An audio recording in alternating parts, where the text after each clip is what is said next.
Olá, seja bem-vindo a mais um Diga lá Excelência, um programa da Rádio Renascença em colaboração com o Jornal Público e a RTP2.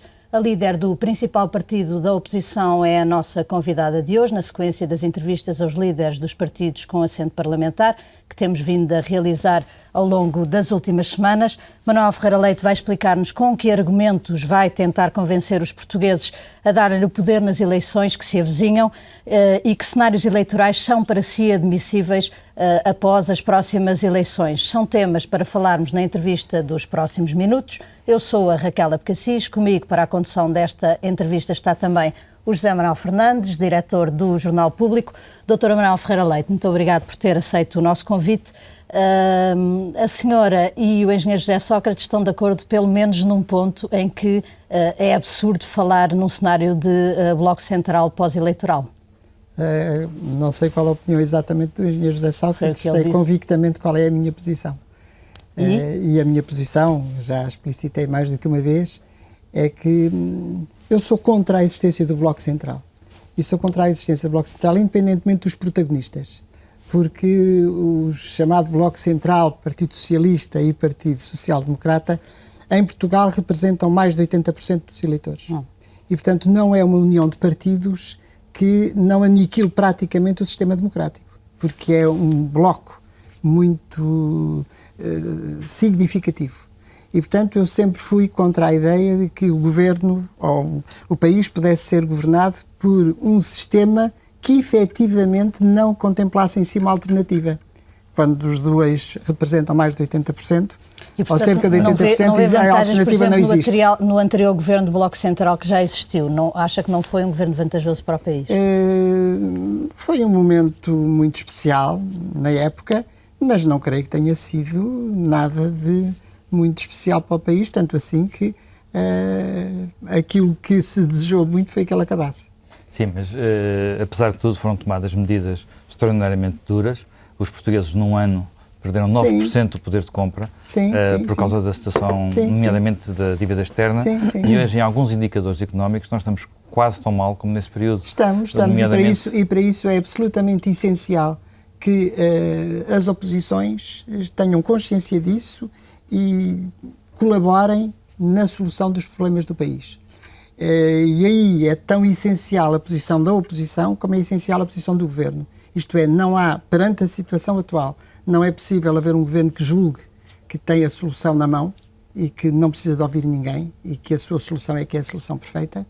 Da mesma forma que a oposição não pode pensar que tudo aquilo que é proposto pelo governo está errado. Mas a única situação em que nós tivemos um governo sem ser de maioria absoluta que durou um mandato inteiro e, portanto... E mais do que isso? Durou 6 anos?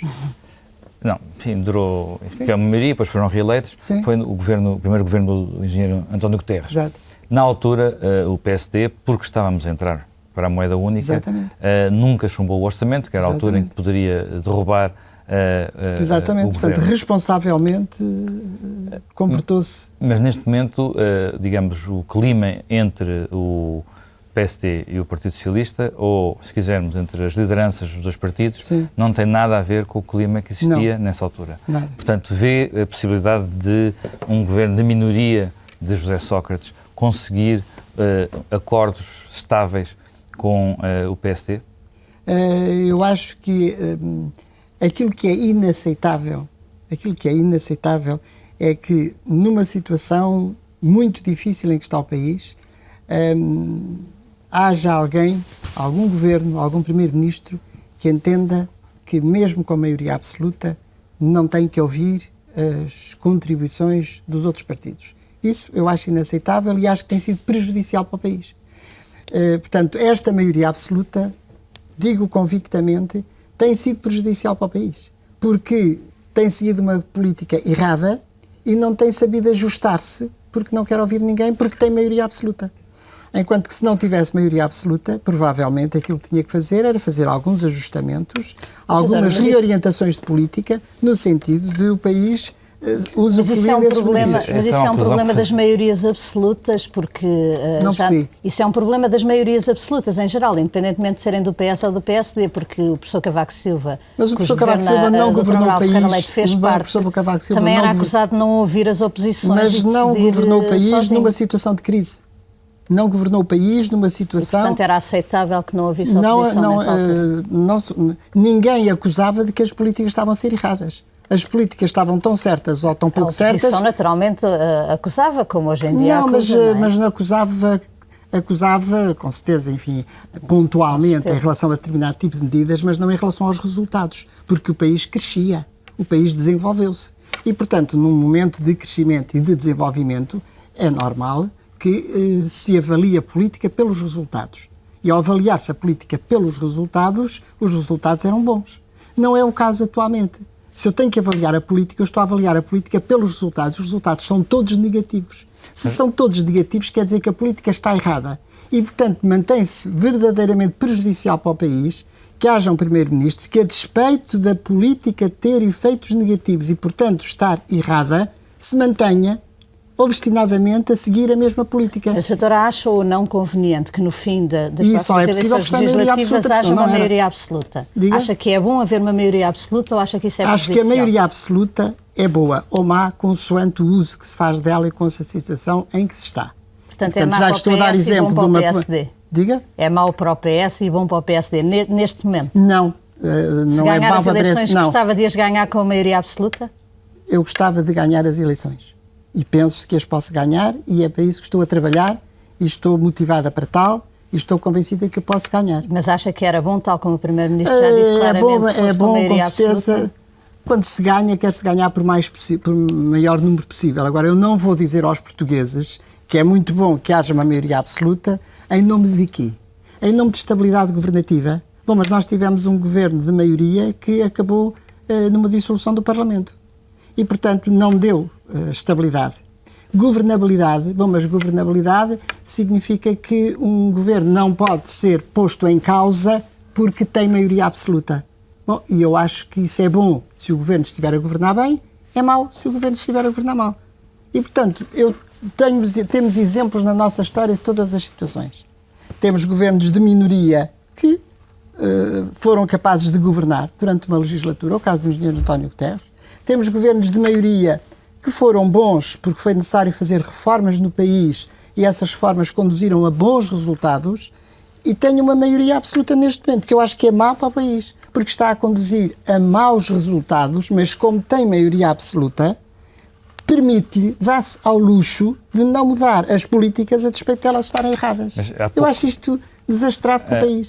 Recentemente tem uma entrevista, há pouco disse que as políticas estavam todas erradas, mas ainda recentemente tem uma entrevista em que disse que algumas das políticas deste governo, por exemplo, a segurança social, tinham sido reformas positivas. Sim, não retiro isso que disse. Aquilo que eu digo, quando eu digo agora que as políticas estão erradas porque os resultados são negativos, é porque antes da crise, nós olhávamos para os resultados e todos os indicadores indicavam que os resultados estavam a ser negativos. O crescimento económico, em vez de aumentar, decrescia, o desemprego aumentava, a inflação aumentava, a dívida externa aumentava, portanto o endividamento estava muito pior. Na sua opinião, a crise não é desculpa para...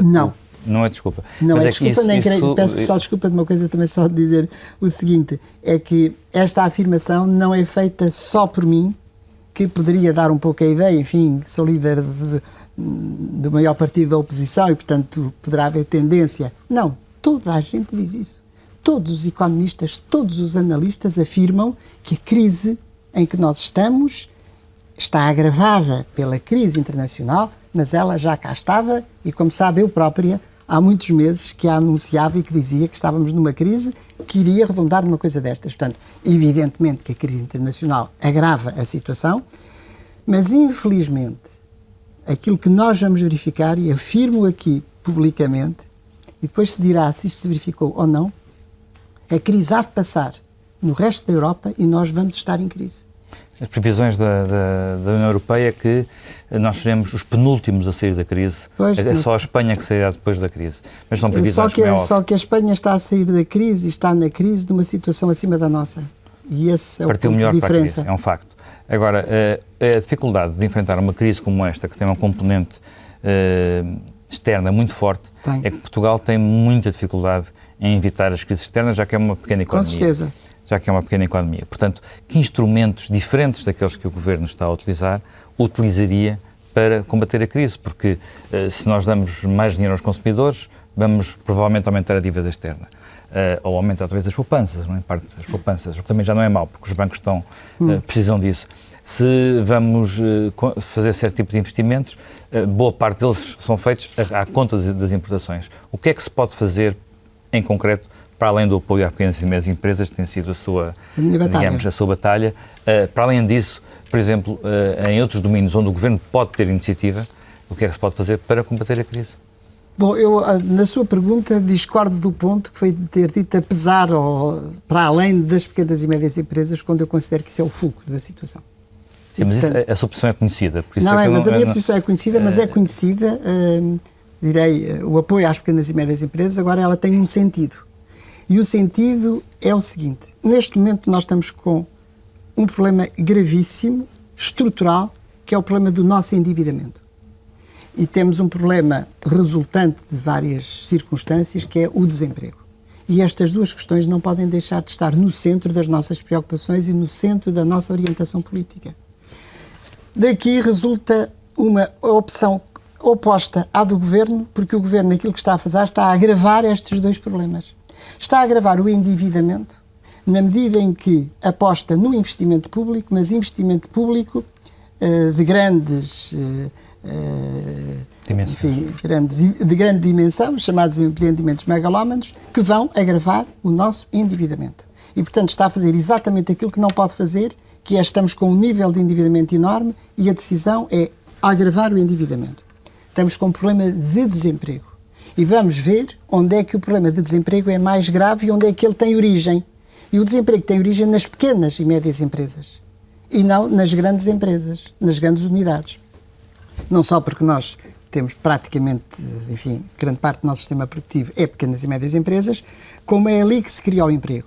E, portanto, todas as medidas devem ser no sentido de ajudar a que estas pequenas e médias empresas sobrevivam durante esta crise, porque se elas morrem durante a crise, depois não renascem após a crise. E, portanto, é preciso mantê-las e ajudá-las durante esta crise para que elas sobrevivam. Bem, além de medidas fiscais, além de medidas... Eu não proponho grandes medidas fiscais. Medidas de pagamento a horas, por exemplo. Sim. Que já tem falado disso várias vezes. Há algum tipo, por exemplo, de empreendimentos que o Governo possa promover e que as empresas... Sim, por exemplo, em vez dos investimentos que eu considero megalómanos e que se calhar nem vale a pena falar muito deles, penso que todos os portugueses já estão suficientemente elucidados acerca deles, eu estou de acordo, por exemplo, com um projeto que o Governo lançou e que tem a ver com a recuperação das escolas. Esses eu estou de acordo, porque são investimentos de proximidade, são investimentos que têm efeitos imediatos, são investimentos que têm componentes nacionais e, portanto, não têm componentes de importação e, portanto, não criam endividamento. E, além desses que estão anunciados, não sei ainda muito bem como é que estão na prática, há muitos outros dessa natureza. Reabilitação urbana, hospitais, recuperação do património. Portanto, são tudo iniciativas de investimentos de proximidade. Estou a tentar dar-nos exemplos de investimentos que têm, no fundo, uma grande intensidade de mão de obra. Exatamente. Empregam muitas pessoas.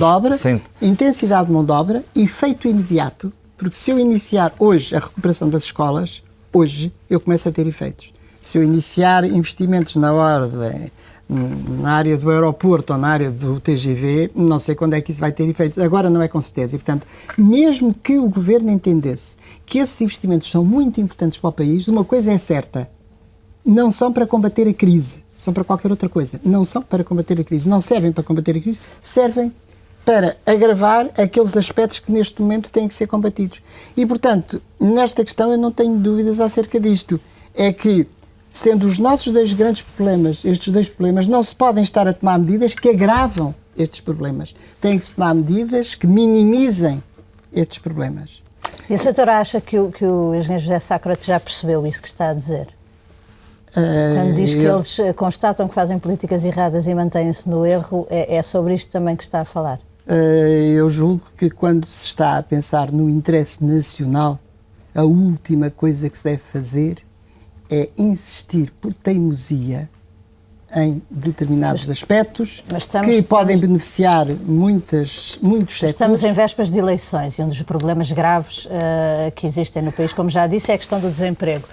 Raquel, esta minha tese... Se essa aposta nos grandes investimentos não resolve o problema do desemprego, qual é o interesse do governo em manter esta minha tese não agrada a toda a gente. Esta minha tese desagrada a muita gente. Desagrada a todos aqueles setores que beneficiam muitíssimo por estas decisões que o Governo está a tomar. Grandes empresas de obras públicas, por exemplo, grandes empresas de obras públicas, por exemplo, grandes escritórios... Mas não são essas grandes empresas que vão fazer, vamos falar numa perspectiva eleitoralista. O Governo neste momento está também preocupado em ganhar eleições, não é? E não são essas grandes empresas que vão fazer o Governo ganhar eleições. Olha, eu não sei em que é que o Governo está preocupado. A última coisa com que devia estar preocupado neste momento era efetivamente com a questão das eleições. Porque o problema do país é suficientemente grave e implica pessoas para que nós estejamos a tomar medidas a pensar nas eleições. Eu acho isso de uma falta de sentido de Estado e de responsabilidade perante os portugueses absolutamente inaceitável. Eu não estou a ver se estou a ganhar votos ou se estou a não ganhar votos. Estou genuinamente convicta de que a minha colaboração que eu posso dar aos portugueses é dizer-lhes e apontar-lhes o caminho. E se não quiserem seguir o meu caminho, não tenho dúvidas nenhumas que daqui a 2 ou 3 anos vão dizer que eu estava com razão. Porque eu anunciei esta situação há mais de um ano, as pessoas com dificuldades a sentiram, porque é difícil as pessoas perceberem uma coisa que não estão a sentir. E neste momento qualquer pessoa percebe que eu tinha dito isto há um ano, que isto ia acontecer. E se as decisões tivessem sido tomadas há mais de um ano, provavelmente os efeitos não eram agora tão gravosos quanto estão a ser. Há uma coisa que eu não me recordo de que tenha dito, mas gostava que esclarecesse a sua posição. Este ano o Governo, no orçamento, aumentou a função pública em 2,9%. Sim. Nós temos dados desta semana em que estamos com uma inflação negativa. Isto é, os preços hoje, em maio, da maior parte dos bens, estão abaixo do que estavam há um ano. Para os funcionários públicos, eles estão a ganhar claramente poder de compra. Na maior parte das empresas privadas, fala-se em aumentos médios no máximo de 1%. Às vezes, muitas não deram aumentos nenhuns e outras despediram trabalhadores. Além de criar uma situação de alguma dualidade entre estes dois setores, se estivesse no lugar de Primeiro-Ministro, no próximo orçamento, acharia que deveria congelar os salários da função pública? Bom, eu tenho no meu currículo... Já o fez uma vez? Não fiz uma vez, fiz todas as vezes que tivesse a decisão que tomar enquanto fui Ministra das Finanças. Porque a situação do país era gravíssima, como sabemos, em termos internacionais estávamos com um processo em cima, e, portanto, não deixo de o ter feito de forma... Não é fácil, nós pensarmos que não se aumentam as pessoas, mas em nome dos interesses do país decidi fazer. Estou-lhe a perguntar, os seus cartazes na rua dizem falar a verdade. Exatamente. Portanto, no sentido de falar a verdade, não tem receio de dizer, aqui que estamos a uns meses das eleições, que pode não aumentar os salários da função pública? Não, aquilo que posso dizer é que aumentarei sempre os vencimentos dos funcionários públicos se houver dinheiro para os pagar. Isso farei com certeza. Isto é, não quero dinheiro para quaisquer outro tipo de iniciativas provavelmente menos nobres do que aquelas de pagar razoavelmente e com justiça aos funcionários públicos. Portanto, não é isso que eu digo. Agora, se não houver dinheiro, acho que há um ponto que é dificílimo de alguma pessoa poder propor com razoabilidade e que é que se devem aumentar os impostos.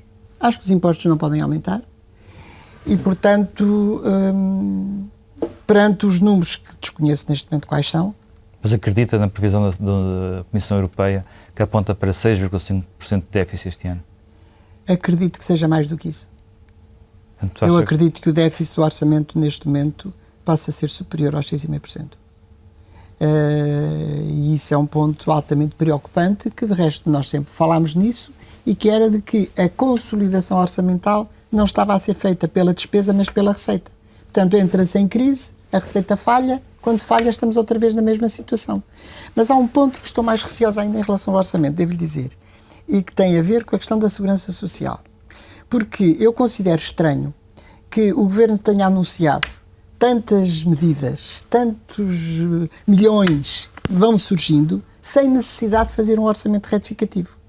E, portanto, significa que o orçamento não estava preparado para este tipo de medidas. Se elas estão a surgir, quer dizer que não estão a sair do orçamento, porque para saírem do orçamento, o orçamento teria que ser corrigido. Portanto, são capazes de estar a sair da segurança social. E esse é um ponto que eu não deixo de garantir às pessoas, que há um ponto decisivo para a confiança das pessoas, é que nas pensões não se pode mexer. Naquilo que é a expectativa das pessoas em relação àquilo que podem esperar durante a sua velhice e quando saem do mercado de trabalho, terem alguma dúvida de que lhes vai falhar as suas aposentações, eu acho isso dramático. E isso acho que não pode nunca ser feito. Mas acha que o Governo, apesar de ter feito a reforma da Segurança Social, que já considerou positiva, pode estar a colocá-la agora em causa? Tenho receio, não sei, desconheço, não temos elementos. Algum português conhece, sabe de onde é que estão a vir estes valores e estes dinheiros, estes milhões que todos os dias estão a ser anunciados? Alguém sabe? Uma de duas. Ou estão a ser anunciados e é um simples anúncio que não tem a mínima das concretizações, e então eu acho que isso que é uma propaganda e um engano aos portugueses absolutamente inaceitável, ou é verdade. E é verdade que estão a sair imensos milhões, que as empresas estão a receber todos os dias mais milhões. Portanto, isso é verdade. Então, se é verdade, o dinheiro vem de onde? No orçamento não está. Então, se não está, só pode estar a vida da Segurança Social.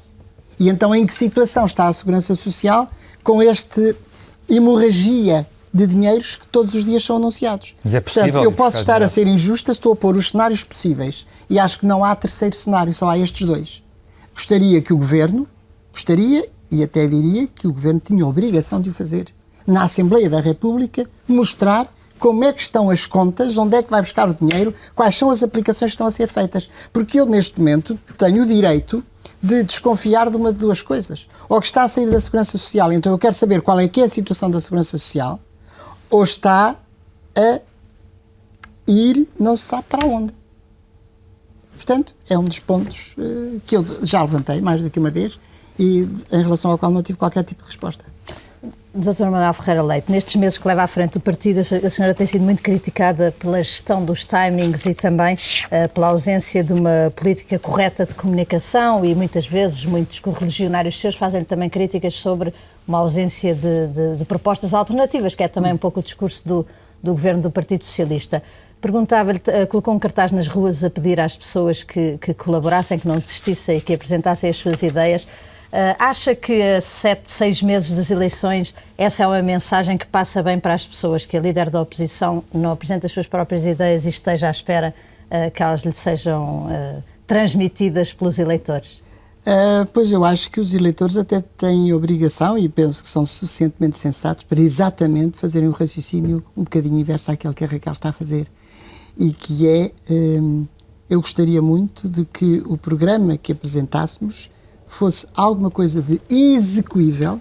Não vou fazer uma única proposta que eu tenha qualquer dúvida de que não seja capaz de executar, tendo responsabilidade no governo. Não tenciono fazer nenhuma.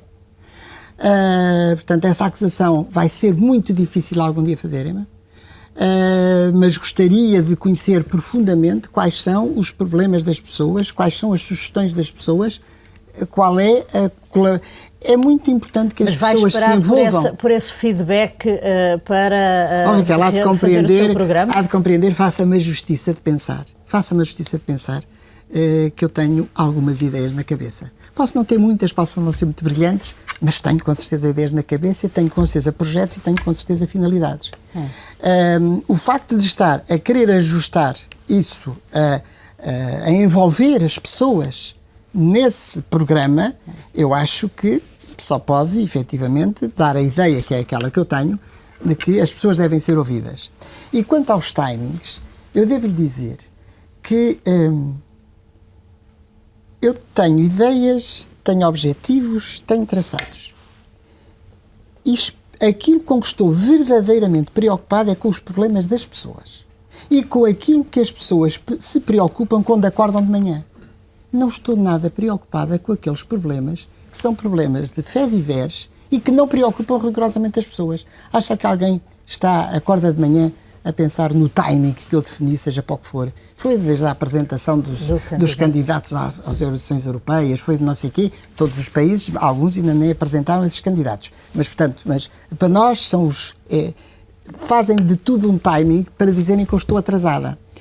Eu sou indiferente a esse tipo de crítica. Também acusa disso então os jornalistas, também a crítica do trabalho dos jornalistas, como tem sido tão crítico mais o Ministro dos Assuntos Parlamentares do que o Primeiro-Ministro, mas também o Primeiro-Ministro. Acha que os jornalistas não estão a fazer um bom trabalho? Os jornalistas fazem com certeza o trabalho, não tenho dúvidas acerca disso, que os jornalistas fazem o trabalho dirigido ao seu público-alvo e, portanto, acham que provavelmente as pessoas estão muito interessadas nessas questões. Agora, dá-me também a liberdade de eu não ter a mesma preocupação que têm os jornalistas. Os jornalistas acham que há determinados aspectos que são importantíssimos para a opinião pública. Eu acho que podem ser importantes para a opinião pública, mas não são importantes para a resolução dos problemas das pessoas. E, portanto, não digo que não lhes ligo nenhuma, mas parece na liderança do PSD muito contra uma política de comunicação que está na moda em todos os partidos. Enfim, o Partido Socialista utiliza, mas todos os partidos utilizaram e utilizam, inclusivamente, o seu. Aqui já nos disse que não tenciona traçar cenários diferentes daqueles que acha que são aqueles que acha que vão acontecer, independentemente das pessoas a entenderem ou não. Sim. Está disponível para correr o risco, e tem na rua os cartazes, como Zé Manuel dizia há pouco, a dizer que vai falar a verdade aos portugueses. Corre um risco com isto, que é que, não utilizando algumas técnicas de comunicação e não estando disponível para dourar um bocadinho a pílula, para falar numa linguagem que toda a gente entenda, que as pessoas não votem em si. E, portanto, eu acho aquilo que eu não ter razão antes do tempo. Raquel, aquilo que me preocupa verdadeiramente era que as pessoas votassem em mim enganadas. Se as pessoas não querem votar em mim, são livres de não votar em mim. Agora, aquilo que eu não gostaria é que elas votassem em mim e dissessem, afinal, enganei-me. Votei nela a pensar que ela era um determinado tipo de pessoa e afinal é outra. Isso é que eu ficaria muito mal com a minha consciência. Muito mal com a minha consciência. A minha contribuição para aquilo que eu possa dar em relação ao país é no sentido de lhes indicar novos caminhos, novas propostas, novas orientações, novos valores, mas pedes novos também princípios. Um voto de confiança, porque elas podem não entender neste momento, como há um ano atrás, se calhar não entenderam Raquel, os seus só uma coisa, se a Raquel só confia em mim, caso eu lhe minta, nunca vai confiar em mim, porque eu não lhe vou mentir. Se confiar em mim, achando que eu lhe estou a falar a verdade, então pode confiar que eu não a vou desiludir. Mas um líder político precisa, e a campanha eleitoral americana mostrou isso, precisa não apenas de falar a verdade e dizer que há dificuldades. Isso foi dito pelos líderes, pelos candidatos americanos antes das eleições e antes da crise. Precisa também de inspirar esperança nas pessoas, dizerem que há um caminho de saída. Sim, e eu já disse muitas vezes que há um caminho de saída e há uma esperança e que se não mudarmos de caminho nós poderemos ficar irremediavelmente pobres. Nunca disse uma coisa que foi importante na campanha americana, que foi que essa mudança de caminho não depende dos partidos, depende das pessoas.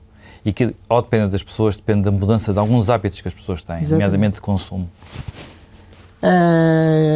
Mas também, e de atitude em relação ao país. Já foi dito que não é possível as pessoas alterarem o seu comportamento se não confiarem nos políticos.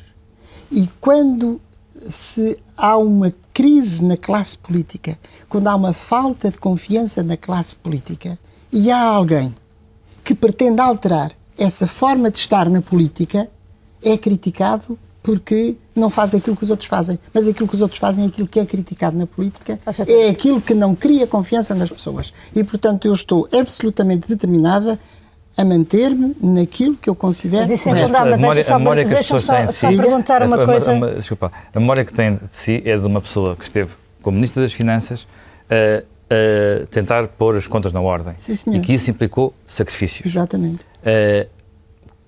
As pessoas são capazes de perceber que é necessário fazer sacrifícios. Toda a gente faz sacrifícios na vida.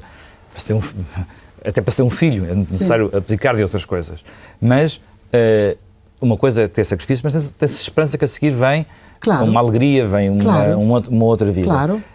Essa mensagem, como é que vai passar? Que tipo de propostas vai apresentar que possam dar aos portugueses a esperança que eles hoje não têm? Porque eles estão deprimidos.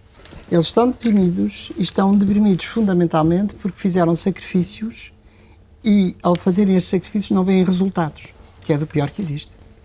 E aquilo que eu estou absolutamente convicta é de que não existem resultados porque está a ser seguida uma política errada. E aquilo que eu proponho é uma política diferente, que, com certeza, tem que ter resultados diferentes. E, portanto, não tenho nenhum motivo para não pensar que, havendo orientações diversas que ajudem a resolver, que não se resolve num ano, mas que se ajuda a resolver os problemas do país, não há nenhum motivo para que nós não consigamos ter uma evolução da nossa economia, do nosso bem-estar, semelhante àquela que já tivemos e que outros países têm. Porquê que não? Mas supondo que estariam a ser aplicadas as suas propostas, não tenho dúvidas nenhumas que os resultados eram diferentes. Raquel, quanto tempo levaria Portugal a recuperar desta crise? Eu não sou capaz de falar em tempos, porque seria... Mas já há previsões quanto a... Não há ninguém, Raquel, desculpe lá, não há ninguém que seja capaz, numa situação desta natureza, ser capaz de medir em tempo qual é que é os efeitos, se é daqui a meio ano, ou se é daqui a um ano, ou se é o que é. A única coisa que eu digo é o seguinte: nós precisávamos nos preparar, no mínimo, para que quando esta crise internacional passasse, nós estivéssemos em condições de acompanhar a retoma. Não estamos a caminho disso. Ou mudamos de política, ou então a retoma começa na Europa e nós não acompanhamos essa retoma. E se não acompanharmos essa retoma nos próximos 4 ou 5 anos, nós vamos ficar irremediavelmente pobres. O país fica irremediavelmente pobre, ficará na Europa como um país que não progrediu. Isso, mas a recuperação vai ser difícil. Mas continuamos a fazer parte do clube do euro. Continuamos a fazer parte do clube do euro com todas as penalizações que decorrem, estamos numa situação diferente, nomeadamente no que se refere à questão do preço do crédito. Nomeadamente nesse ponto. E, portanto, em relação a isso... O preço do crédito, neste momento, se não estivéssemos no euro, seria maior.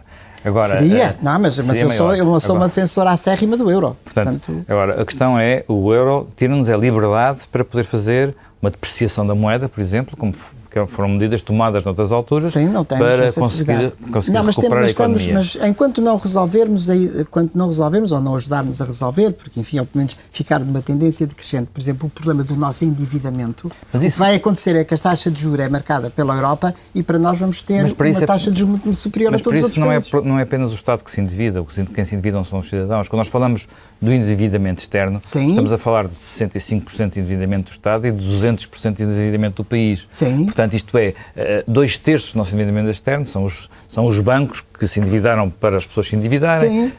São essas coisas todas. Portanto, é necessário dizer aos portugueses que se calhar não podem ter tantos BMWs, não podem ter, têm que voltar a ter outro tipo de carros, têm que andar mais de transportes públicos. É preciso dizer isso e, ao mesmo tempo, oferecer-lhes isso. É isso que está a propor? Oferecer-lhes por exemplo, transportes públicos que não com... Por exemplo, sabe uma coisa?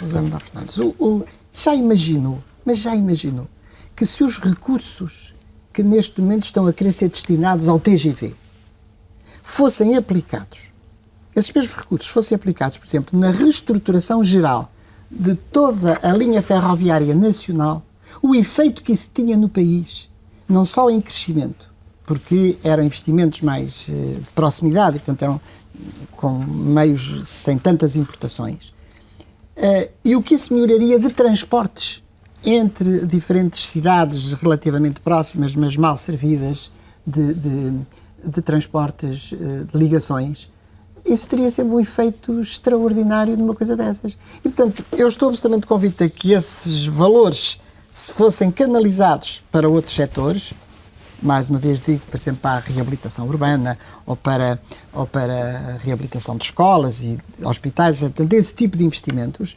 de proximidade, o efeito que isso tinha no país era arrasador.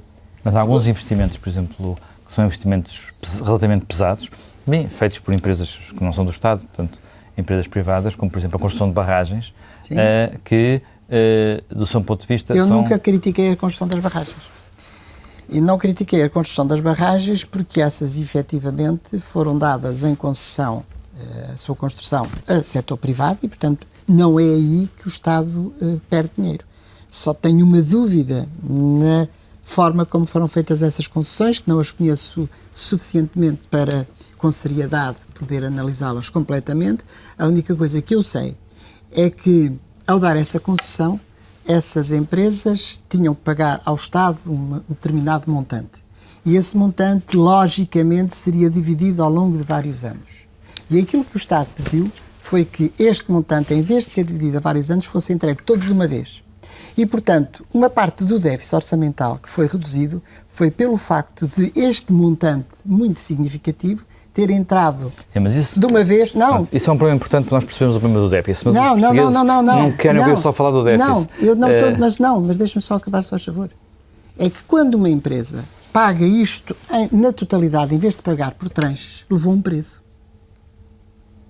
Tem um custo para a empresa. E tem um custo pós-orçamentos seguintes. Portanto, os orçamentos seguintes ficam mais difíceis. Mas a empresa que vai ficar com essa concessão da exploração da eletricidade e que pagou mais do que aquilo que devia pelo facto de ter entregue de uma vez só, provavelmente vai repercutir isso nos preços no futuro da eletricidade. Não sei. Agora, e, portanto, o consumidor não venha a pagar mais cara a eletricidade pelo facto de, no futuro, ter que pagar a essas empresas, porque as empresas não estão aqui para nos oferecer nada. As empresas estão aqui, logicamente, para oferecer. Mas eu nunca se pronunciou sobre a política energética deste governo.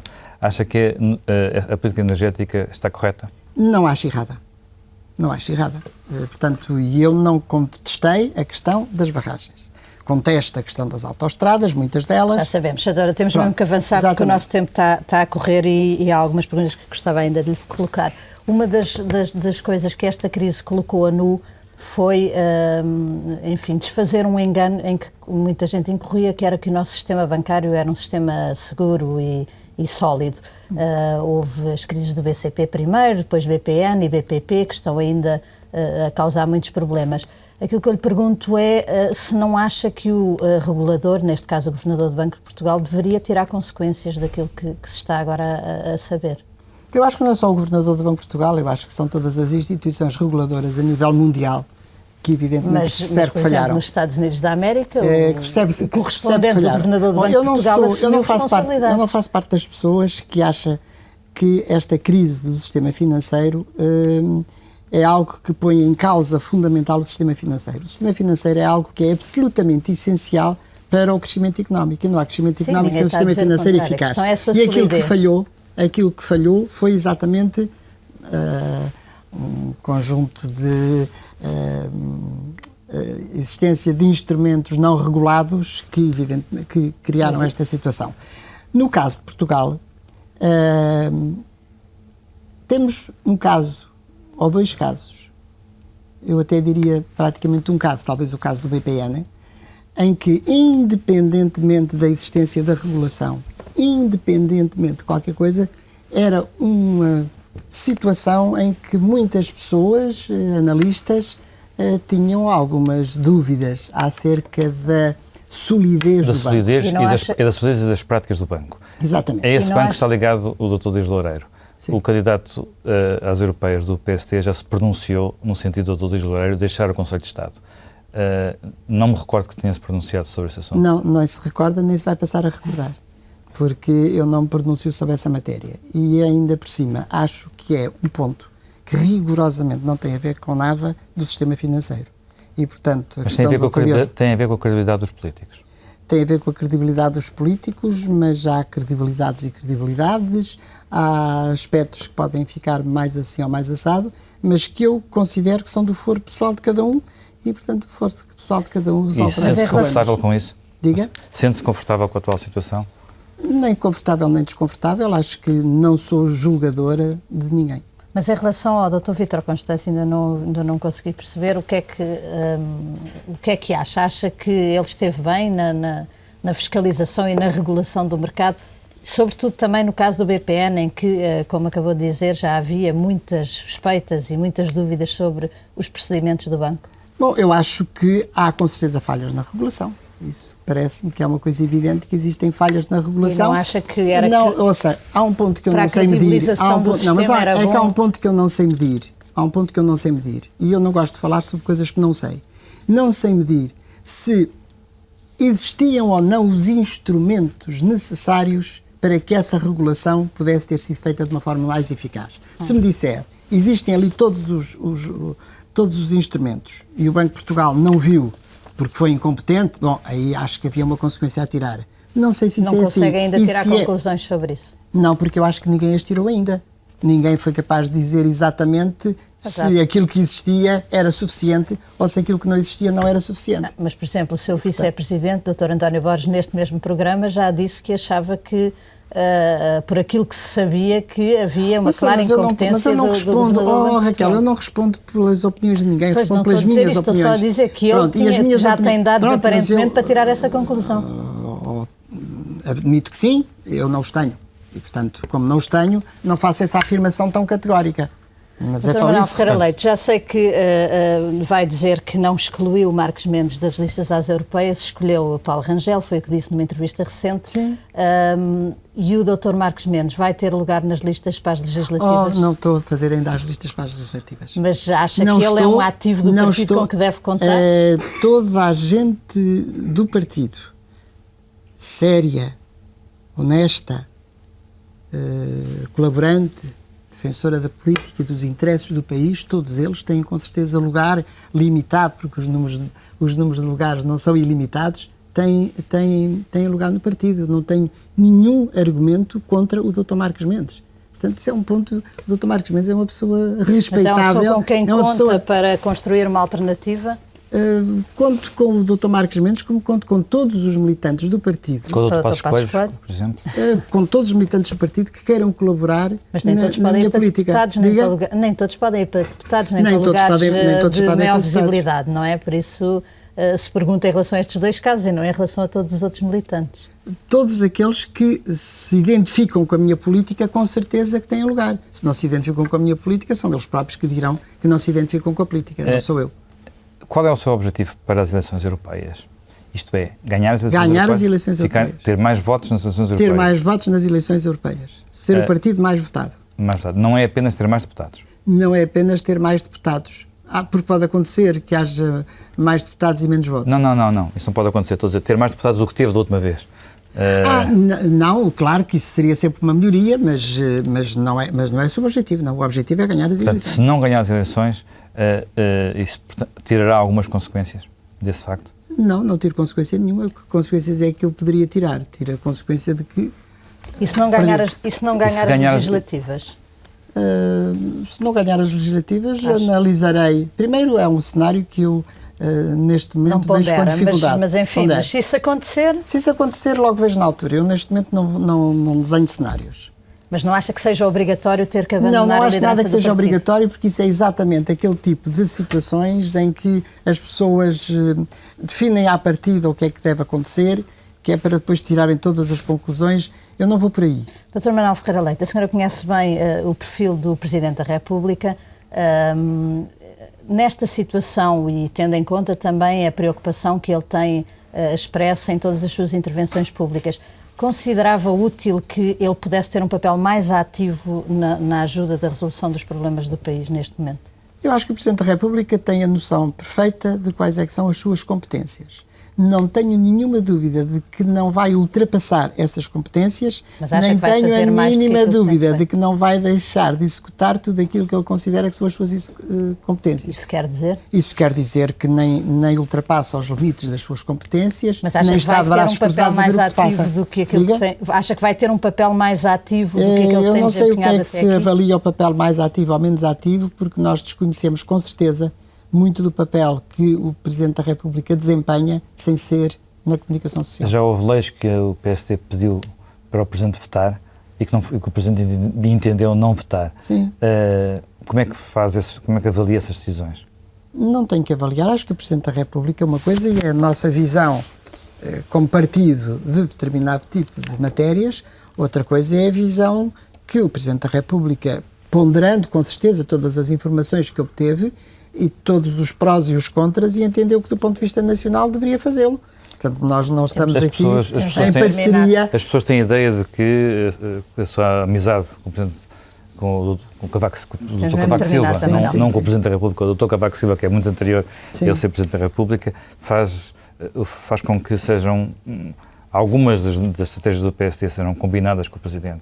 Algumas quê? Das estratégias do PST serão combinadas com o Presidente. É preciso não conhecer o Presidente e é preciso não me conhecer a mim. Dr. Manuel Ferreira Leite, muito obrigado por ter aceito o nosso convite. Esta entrevista fica por aqui. Para a semana, naturalmente, deveríamos vir com a entrevista ao Secretário-Geral do Partido Socialista, ao Engenheiro José Sócrates, mas infelizmente, como aliás tem acontecido nos últimos 4 anos, o Secretário-Geral do Partido Socialista recusou uma entrevista à Renascença ao público. Voltaremos então com outro convidado que naturalmente aceita o nosso convite.